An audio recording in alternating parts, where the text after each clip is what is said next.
And when someone asked him what changed, he said this thing that stuck with me like duct tape to your soul.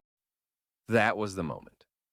Not a breakdown exactly, more like a quiet unraveling. His body, his mind, his soul, all of it waving a white flag. And right on cue, he got sick. Not serious, but enough. A stress-related thing that forced him to stop. Doctor said, "You need to rest."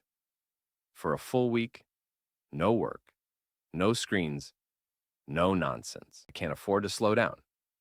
But his body had already made the decision for him. So he did something radical. He stopped. He sat on his balcony, the same balcony he'd ignored for years, because he was always too busy. And for the first time in what felt like forever, he just listened.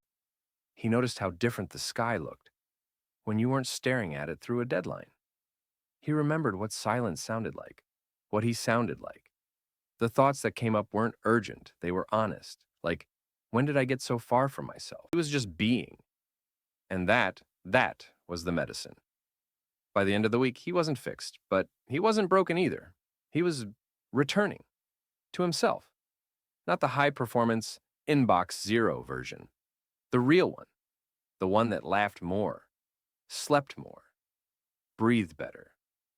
When he went back to work, people noticed his shoulders weren't up around his ears, noticed he listened more, smiled more. And when someone asked him what changed, he said this thing that stuck with me like duct tape to your soul.